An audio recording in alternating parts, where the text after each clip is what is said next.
पत्नी और पति में झगड़ा हो गया। पति और बच्चे खाना खाकर सो गए तो पत्नी घर से बाहर निकल गई, यह सोचकर कि अब वह अपने पति के साथ नहीं रह सकती।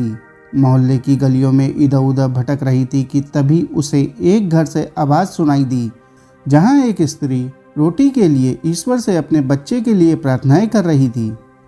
वह थोड़ा और आगे बढ़ी तो एक और घर से आवाज़ आई, जहां एक स्त्री ईश्वर से अपने बेटे को हर परेशानी से बचाने की दुआ कर रही थी।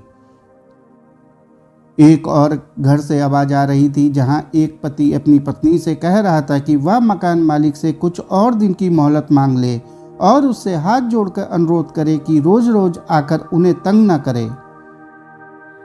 थोड़ा और आगे बढ़ी तो एक बुजुर्ग दादी अपने पोते से कह रही थी, बेटा कितने दिन हो गए तुम मेरे लिए दवाई नहीं लाए। पोता रोटी खाते हुए कह रहा था, दादी माँ अब मेडिकल वाला भी दवा नहीं देता और मेरे पास इतने पैसे भी नहीं है कि मैं आपके लिए दवाई ले आऊं। थोड़ा और आगे बढ़ी तो एक घर से स्त्री की आवाज़ आ रही थी, जो अपने भूखे बच्चों को यह कह रही थी कि आज तुम्हारे बाबा तुम्हें खाने के लिए कुछ न कुछ जरूर लाएंगे, तब तक तुम सो जाओ।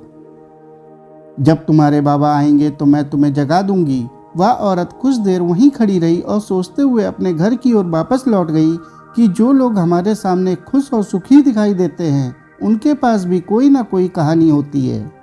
फिर भी यह सब अपने दुख और दर्द को छुपाकर जीते हैं। वह औरत अपने घर वापस लौट आई और ईश्वर को धन्यवाद करने लगी कि उसके पास अपना मकान, संतान और एक अच्छा पति है।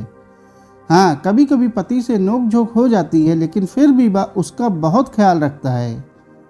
वह औरत सोच रही थी कि उसकी ज़िंदगी में कितने दुख हैं, मगर जब उसने लोगों की बातें सुनी तो उसे यह एहसास हुआ कि लोगों के दुख तो उससे भी ज़्यादा हैं।